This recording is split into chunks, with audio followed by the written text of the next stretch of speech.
hasta Eller, donde llega acá, digamos. This meeting is being recorded. es una red, profe.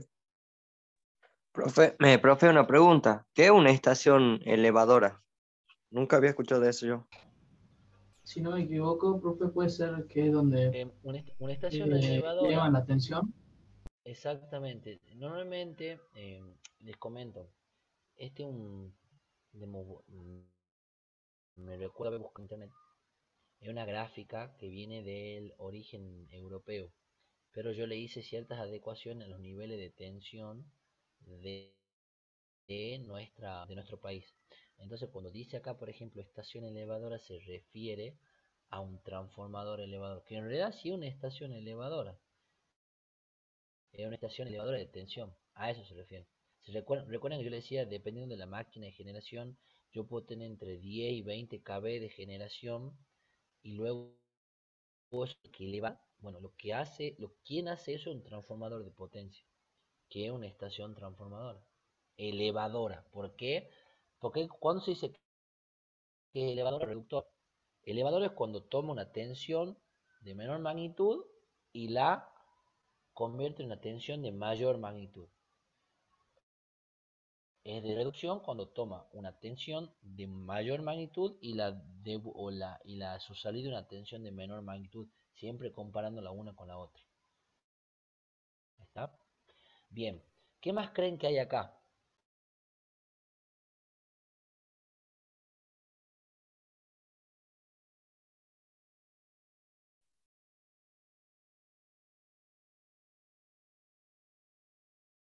Los valores.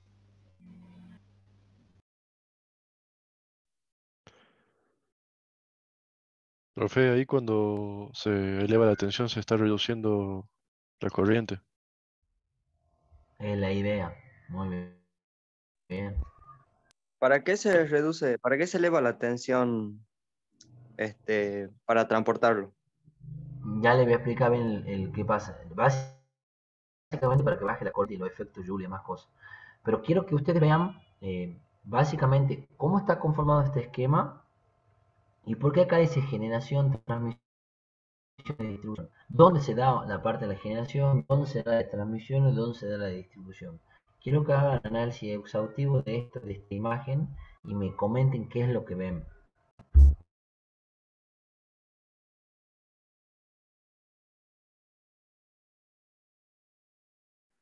Puede ser que la distribución esté de la estación elevadora ya está llegando al cliente residencial, digamos. Profe, el esquema este es como el ciclo de vida de la corriente, de la electricidad. La generación está en la central generadora y la Ajá. transmisión está desde la estación elevadora hasta la estación transformadora de distribución, y la Bien. distribución se da al cliente industrial o al cliente residencial con menor voltaje. Muy bien, muy bien. Básicamente es eso, chicos. Muy bien como lo explicaste. Se da lo siguiente. Miren.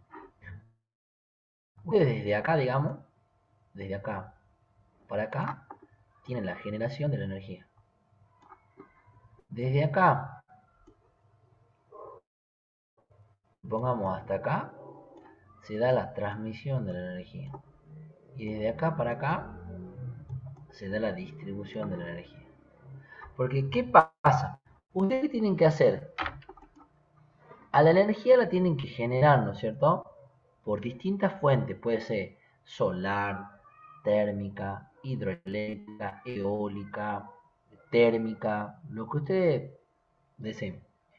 Se genera energía y yo les puse un valor, que el valor va de 6 a 20 kV de tensión, y esa tensión se le eleva a través de un transformador elevador.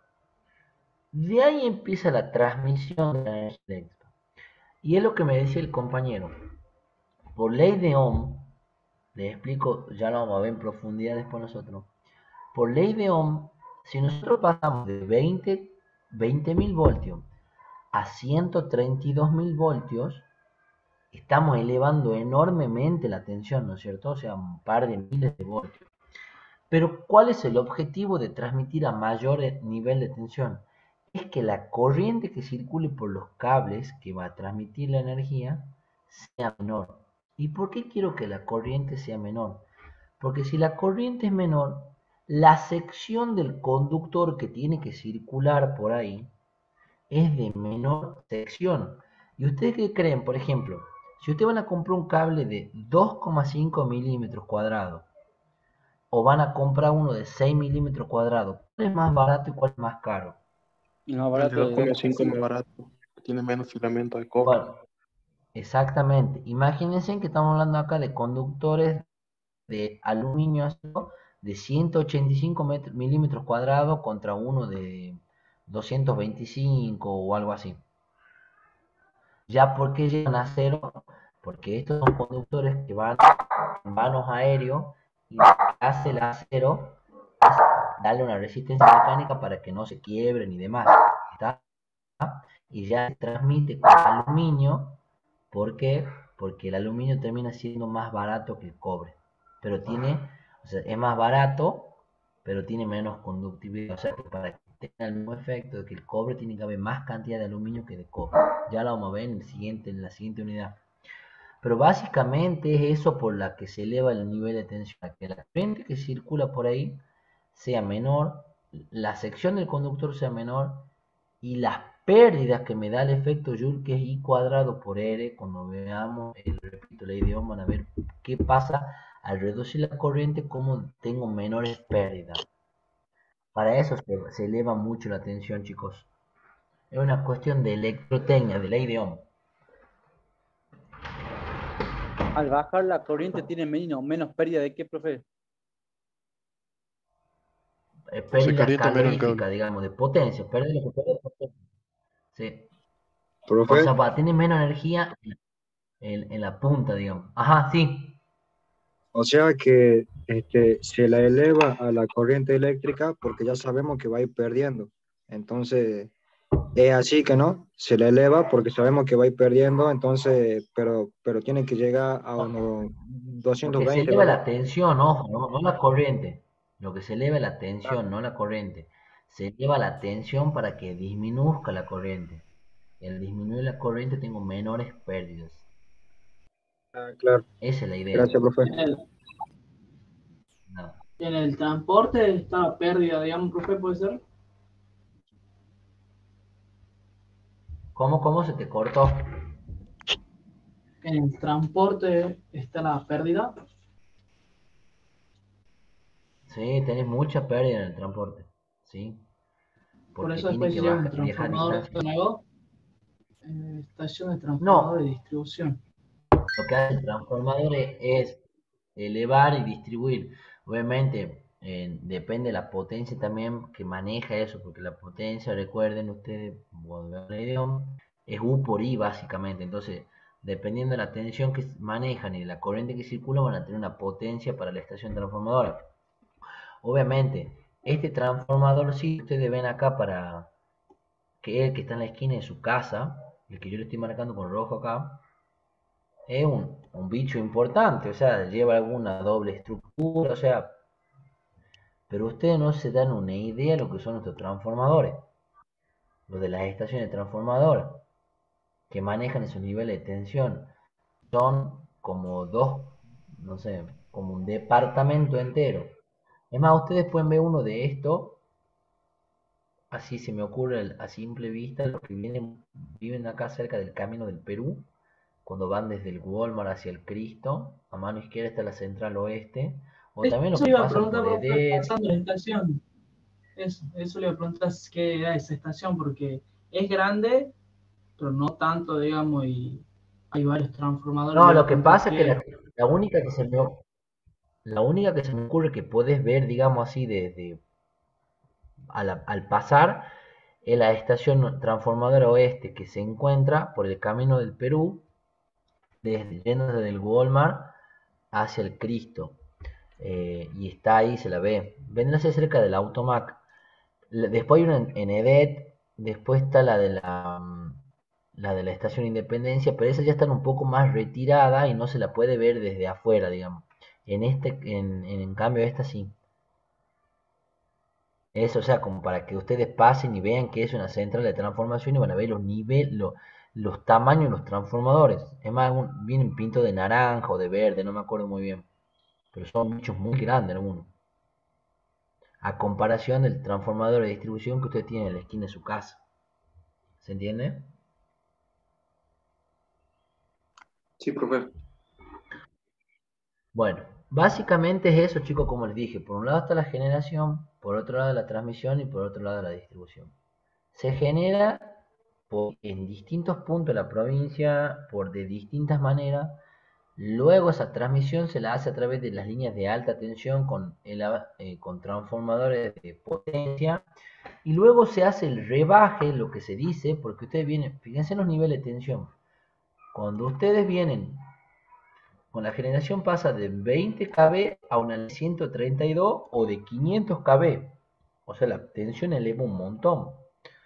Siguen con ese nivel de tensión hasta llegar a otra estación transformadora, supongan acá, que lo que hace es disminuir de esos 500, 220, 132 kV a un nivel de tensión de distribución que puede ser entre 13,2, 33 o 66. Normalmente para las ciudades el nivel de distribución es de 13,2 kV, pero hay lugares donde la distribución sea en 32 o 66 kV, ya son para industrias, para algún ingenio. Es más, para que tenga una idea, la minera de la lumbrera tiene tiene en 220 kV una línea de distribución de transmisión exclusiva para ellos, para que tengan una idea a qué se le llama grande consumidores o no.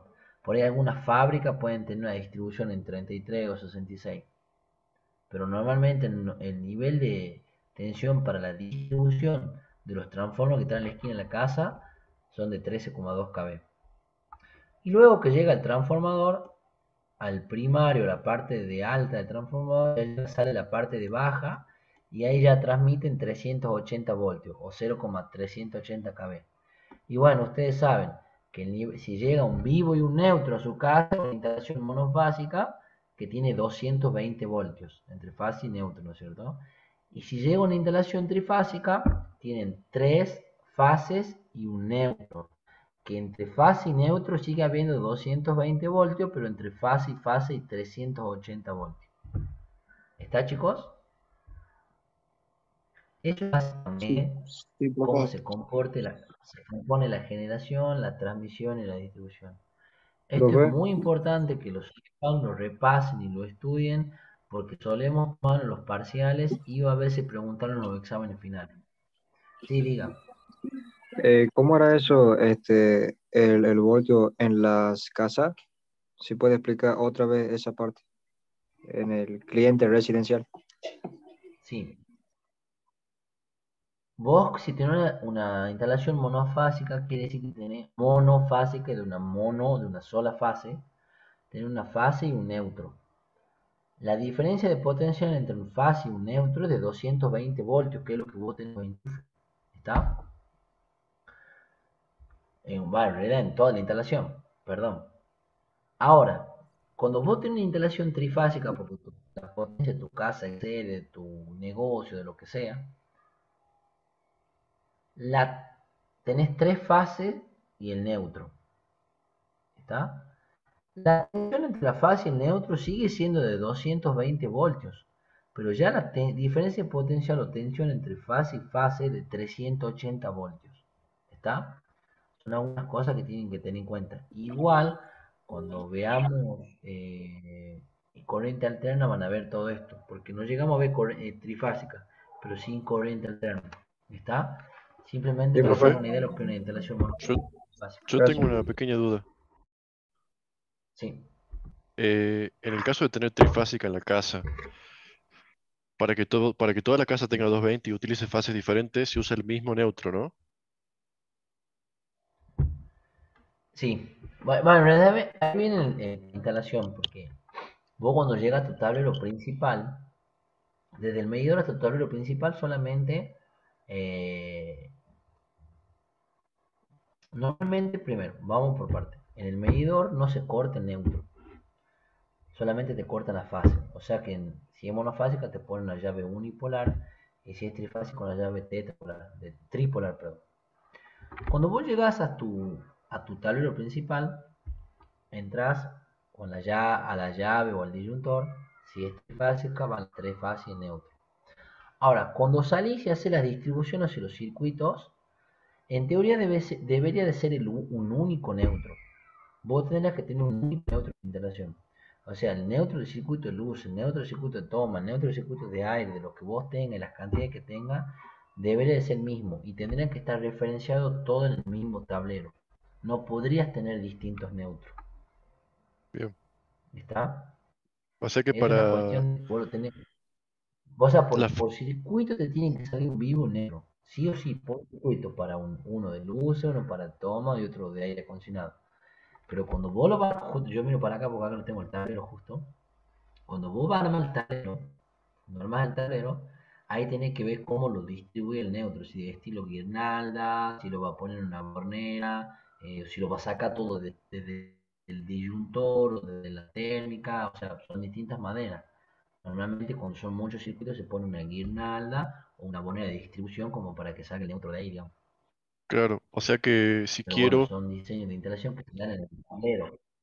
En el si la tablero se casa es, hagan eso, ¿no? claro, o sea que si la casa es grande y yo tengo que usar una fase en un sector y otra fase en otro sector, ambas fases para compartir el mismo neutro.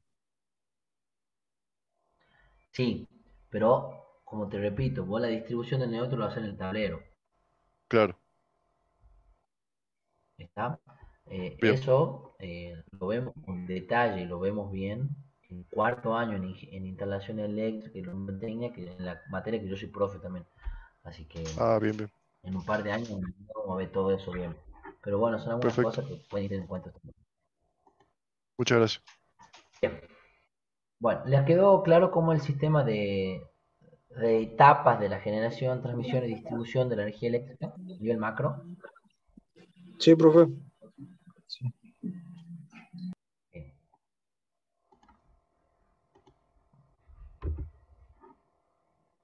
Vamos a ver a qué se refiere con la generación.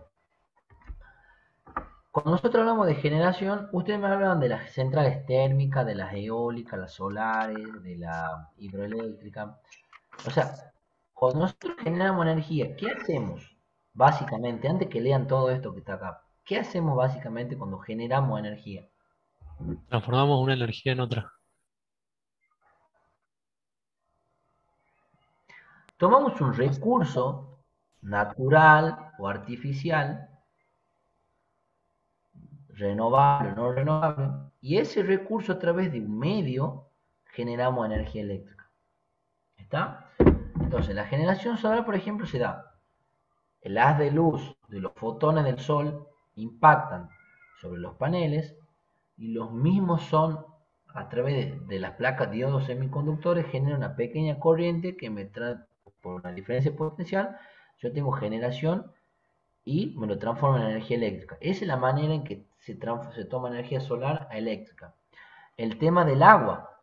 Ustedes teniendo un pequeño salto de altura, tienen acá, cae agua desde mi mano más alta hasta la más baja y esa pequeña altura de agua hace girar una turbina sobre las paletas de una turbina, la hace girar a la turbina y esa generación de energía, esa rotación de la turbina sobre un eje solidario sobre un generador me hace que se genere energía eléctrica.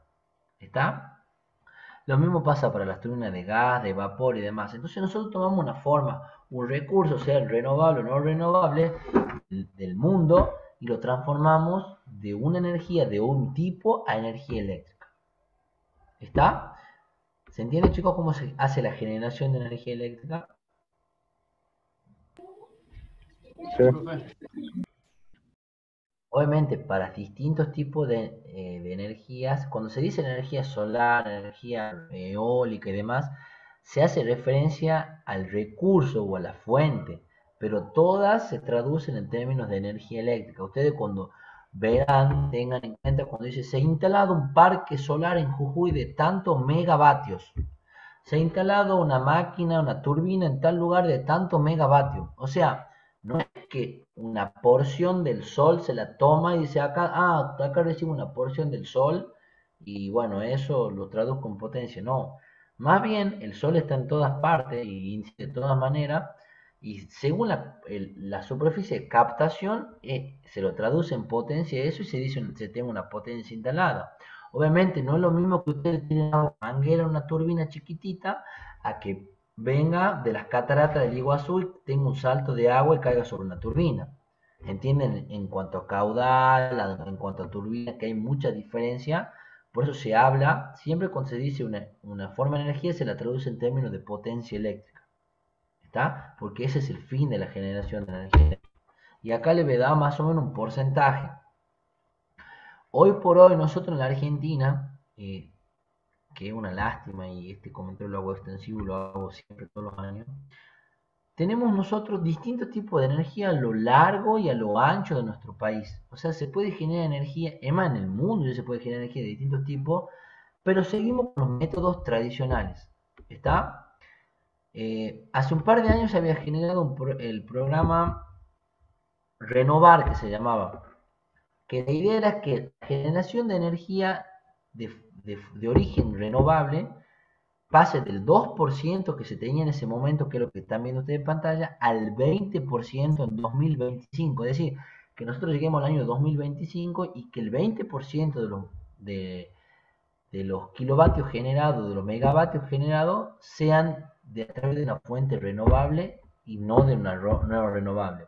La no renovable siempre va a existir y dudo que por un largo tiempo deje de existir, por más que los recursos fósiles se vayan acabando. Pero es un sistema ya tan adoptado y tan instalado que es muy difícil dejarlo de lado. O sea, si se puede seguir imponiendo lo renovable, pero lo tradicional o lo que se genera de manera térmica, hidroeléctrica o nuclear, no va a dejar de existir de acá por lo menos un par de generaciones más. O sea, los nietos de sus nietos tal vez. ¿Está? Yo creo que, obviamente, en algún momento los recursos se van a acabar, chicos. Eso, o sea, tienen que ser conscientes. O sea, como buena persona de bien deben saber que los recursos de nuestro planeta en algún momento se van a acabar. Pero, bueno, hay otras cuestiones en el medio que están dando vueltas como para saber si se puede seguir emplazando esto o no. Ustedes ven que todo el tiempo, todo el mundo, todos los países, todo, hablan de que hemos firmado el Acuerdo de París, hemos firmado el convenio se me ha ido el país, de Japón, para comprometernos con el medio ambiente. Todo el mundo se compromete, todo el mundo esto, pero no dejan de industrializar de manera insalubre, no dejan de generarse gases de efecto invernadero, no deja de generarse una ruptura al medio ambiente. Sí, el crecimiento, la energía y la industrialización trae un crecimiento sin igual hacia los grandes capitales, a los progresos de las naciones y demás, no lo discuto, pero hay que ver de una manera u otra de que eso sea paulatino o que tenga menos efecto nocivo sobre el medio ambiente, que en definitiva en algún momento va a traer aparejado un problema, no a esta generación ni a la que viene, pero sí en algún momento va a traer aparejado todo esto. Sin ir más lejos, chicos, yo tengo 31 años. Cuando era invierno, otoño o invierno, yo tenía 7, 8 años, ya empezaba a hacer frío en abril. Venía el frío en abril y se iba en septiembre. No es que había un par de días de sol de julio a pleno, no. O sea, sí había sol, pero no era tan cálido el sol como lo es ahora en julio. Y estamos hablando ya de casi 25 años de diferencia. ¿Y a qué se debe eso? Se debe eso a que la temperatura media anual del mundo, la global, ha ido creciendo. Usted va a decir que la temperatura media anual crezca medio grado centígrado, va a decir, profe, medio grado centígrado. Pero a nivel mundial, que crezca medio grado centígrado es una locura. Es una locura y es un atropello del medio ambiente. Es muy peligroso eso. Entonces, eso es lo que les quiero transmitir con respecto al tema de la energía. Hoy nosotros en la Argentina, lamentablemente, tenemos esto, siempre les comparo esto del año 2017-2018, donde se tenía un 2% de energía renovable. Hoy, con todos los parques solares o eólicos y demás que se están haciendo a través de los programas que ya se habían firmado, estamos ya en un 6, un 7%, o sea que ha ido creciendo. Ustedes digan 3, 4%, bueno, mejor es eso que nada, digamos. Entonces, hoy nosotros estamos anclados al sistema convencional de energía térmica, que la energía térmica es el ciclo combinado, las turbinas de gas, de vapor, diésel y demás. Y cuando hablamos de la parte hidroeléctrica, si bien el agua es un recurso natural que está ahí siempre, pero no se lo toma como algo renovable. ¿Por qué? Porque el viento y el sol no lo puede robar nadie, creo yo. O sea, no puede venir una gran masa industrial como supongamos, no sé, primeras potencias mundiales, con todos estos conflictos bélicos que están habiendo y demás, y diga, a la Argentina le vamos a tapar el sol. No nos pueden tapar el sol, porque el sol es algo del sistema solar, no es exclusivo de nadie, y llega a todos los puntos del planeta. O sea, no nos pueden quitar ese recurso. Lo mismo que el viento es un derivado de la energía solar. Pero el tema del agua, ya no solo, si bien un recurso natural, pero no se lo requiere renovable o no, por el tema del encauce o del abastecimiento, de la acumulación del agua y los grandes intereses de las primeras potencias con respecto al agua. Eruditos o filántropos de hace un tiempo decían que uno de los grandes conflictos para las próximas generaciones, espero que no sea pronto, va a ser el tema del agua. Uno de los grandes conflictos de las próximas generaciones va a ser el tema del agua. Le van a padecer, nosotros vemos cómo se derrocha agua todos los días, de manera indiscriminada en todos los puntos de la provincia, y hay lugares muy pobres como la parte de África que no tienen ni agua. Entonces va a llegar un momento que alguna potencia sufre la falta de suministro, y ahí sí yo creo que nos movemos grandes problemas. O sea, para nuestro beneficio, la Argentina tiene todos los recursos habidos por haber. O sea, se puede generar energía a través de manera motriz, mareo motriz, no sé, todos los días veo que se busca una nueva manera de generar energía eléctrica a través de proyectos que hacen los ingenieros dedicados al tema. Y una lástima que sigamos encausados en temas ya tan tradicionales como la energía térmica, que no es malo, repito, nos trae crecimiento, nos trae la posibilidad de tener todo esto ahora, en este momento, la virtualidad y demás. O sea, nos da un avance, pero estaría bueno cambiarlo esto en algún momento. ¿Están, chicos? Sí, profe. Profe, Bien. Diga. yo quería agregar algo con respecto a la energía solar. Sí. La cantidad de energía que llega del sol la verdad, es impresionante. Creo que no, o sea, no estamos aprovechando ni el 0,1% de la energía que nos llega del sol. Se podría abastecer el mundo varias veces con la cantidad de energía que tiene. Y es inagotable. Una fuente Claro. de energía inagotable. Es una fuente de energía inagotable. Pero también dicen que, bueno, decir, bueno, pongamos los paneles. ¿Y cómo fabrican los paneles? O tienen que mandarlo a una industria. ¿Y la industria a través de qué se genera? Yo hace poco, profe, he visto Energía un ya documental de generada. eso, de la contaminación que genera y la gente que se ve afectada por los materiales que se utilizan para la generación solar, para la generación eólica, todo eso. Claro, es que nada de lo que ustedes hagan hoy en día es 100% reutilizable o 0 o 100% no contaminante. O sea, para generar los paneles solares, los semiconductores y demás, que las baterías de litio y demás, hay que desmontar, perdón, no desmontar cuando hay vida silvestre, desmineralizar unas cuencas para sacar los fósiles, los metales, los semiconductores, para poder generar eso. O sea que no es que es tan sencillo, vamos a comprar paneles, estamos haciendo un acto bien. Sí, está bien, pero para generar la materia prima, el encuadramiento de los componentes y todo esto, hay que mineralizar varios lugares de la Argentina, del país o del mundo. Y eso trae un efecto rebote, o sea que es No contaminante por un lado y sí contaminante por el otro. ¿Se entiende? Claro. Sí. Es que es imposible, digamos. Claro. Es Lo raro. que, No se lo puede. que se debería copiar, digamos, de la naturaleza es que donde la muerte de algo, digamos, puede ser el nacimiento para otra cosa. Bueno, sería lo ideal, digamos, que lo que no deje de usarse o ya caducado automáticamente se transforme, digamos, en algo nuevo. Por eso estaba el tema de la reutilización también y el reciclaje. Es la idea. O traer los minerales del espacio. Sí, también. También.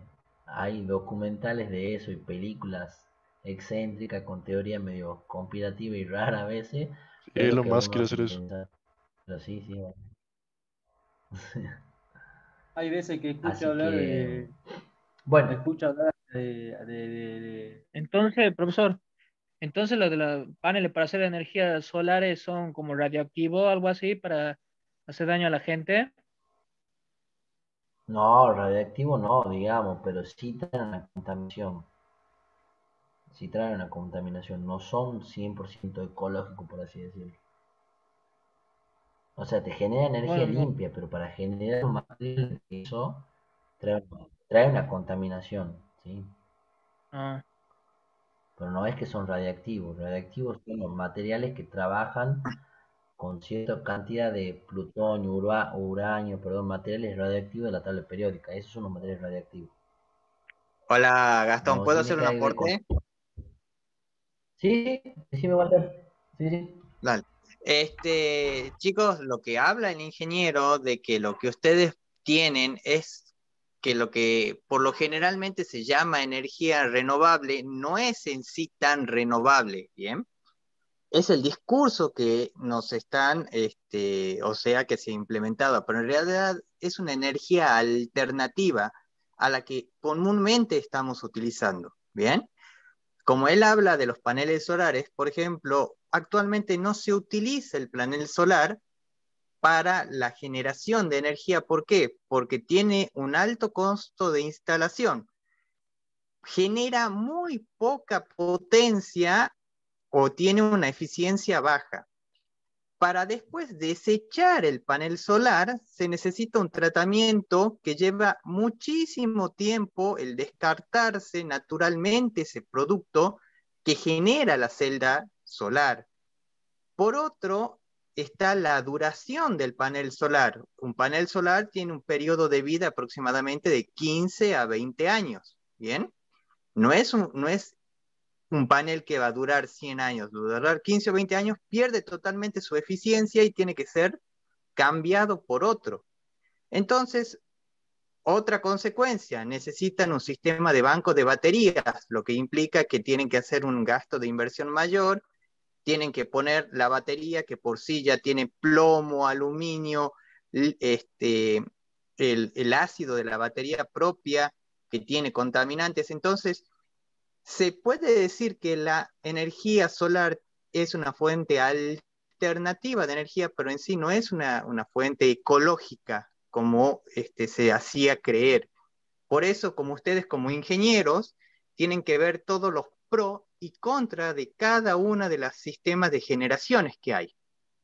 ¿Se entendió hasta ahí? Sí. Sí. che, Sí, profe. Bien. Todas esas son informaciones que el ingeniero se tiene que nutrir. Está bien, la energía solar tiene muchas pros, pero también hay que ver los contras que tiene ese tipo de generación. Nada se obtiene al 100% de eficiencia, siempre hay una pérdida, siempre hay algo malo. Entonces, como ingenieros eléctricos, ustedes deben ver todos los pros y los contras que hay en cada sistema de generación. Te dejo la palabra, Gastón. Vale, Walter, muchas gracias. Bueno, chicos, esta es la idea de esta clase, digamos, que el aporte sea continuo de tanto las dos partes, como de nosotros y la de ustedes, y se para ¿Fue? un intercambio de opiniones y demás para que esto siga, digamos, si no se vuelve tedioso esto de leer. Fíjense que en ningún momento nos hemos puesto a leer todo lo que dice acá, simplemente hemos ido a una, cerrando unos criterios, buscando un norte, y el resto no es que un decor, digamos, no vamos a perder el tiempo en leerlo cada uno de los ítems, pero sí que tengo una idea de todo lo que se habla acá está transcrito en el PowerPoint. Sí, diga. Lo que dijo el profe Walter tiene que ver, digamos, con lo de las energías renovables, limpia y no limpia. También, digamos. ¿A qué te referís vos con limpia y no limpia, digamos? Que, por ejemplo, eso, que veamos las ventajas y las desventajas. Que es, por ejemplo, la energía hidráulica, que el agua, por ejemplo, siempre termina contaminada. Sí, Y no, es así. que básicamente nada va a ser 100% limpio. ¿Por qué? Porque vos para poder emplazar una central hidroeléctrica, tenés que tener, eh, generar un muro de contención, utilizar minerales del medio como para poder emplazar, utilizar cemento, hierro, semiconductores, todo lo que hace una construcción. Las turbinas no se hacen de cartón ni de papel, el papel viene del árbol, o sea, no es 100% ecológico, sino que se busca que por lo menos la generación sea del tipo de que no nos quite tantos recursos fósiles como nos quita la parte térmica. Porque los fósiles, una vez acabado, chao. O sea, y no hay un uso discriminado de eso. Ustedes, en otras partes del mundo, la otra vez veía una película, una cómica, donde se planteaba, una película conocida, se llama Guerra de Paz 2. Y me reía porque la chiquita que estaba ahí era medio caprichosita y manejaba el termostato de la casa, en un sistema centralizado. Y le parecía aberrante a los adultos que lo pongan, no sé, en grados centígrados, en 20 grados centígrados, en 29 grados centígrados de la calefacción de la casa y dormir con la ventana abierta porque para más placer. Y le decían, no, se está gastando una locura de energía, lo bajemos a 20, a 20, como para que quede ahí, ¿no es cierto? Algo estándar. ¿Cuál es la idea de esto? Si bien hace algo cómico. La idea es que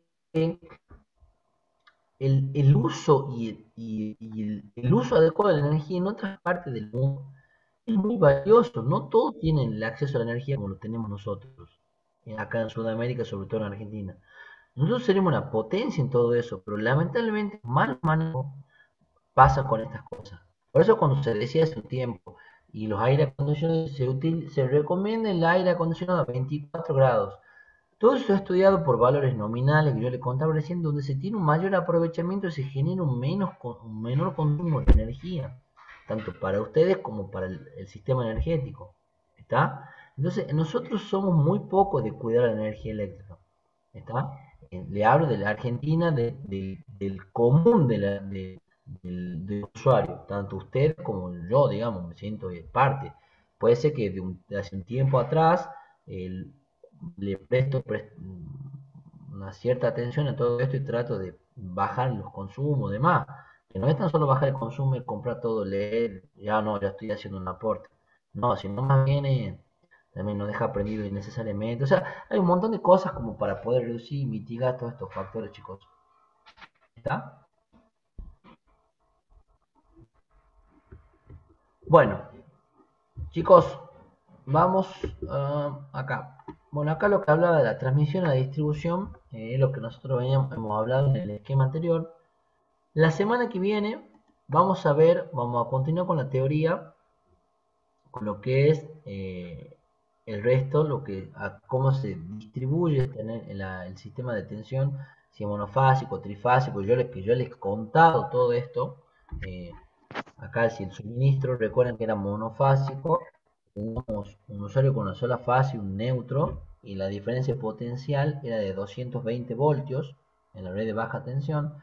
Y si el suministro es trifásico, tenemos tres fases y un neutro, donde la diferencia potencial entre una fase y un neutro era de 220 voltios, y entre las fases era de 380 voltios. Ya cosas que yo le había contado. O sea, ya están puestas acá, pero ya la habíamos hablado nosotros. Lo que vamos a continuar la semana que viene es los efectos que da la electricidad. Como el efecto térmico, el efecto lumínico, a ver, el efecto químico. Y vamos a ver después la segunda parte que ya hace referencia a lo que es la ley de Coulomb y los circuitos eléctricos. Y con eso vamos a terminar la teoría la semana que viene. ¿Estamos? Sí, profe. Profe, hay un PDF de esto, ¿verdad? En el campo virtual está. Ya está en el campo, todo esto está en el campo virtual listo para que ustedes lo vean.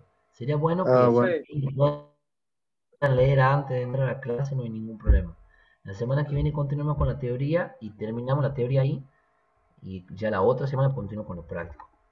¿Está? Profe, que hay alguna bibliografía que nos recomiende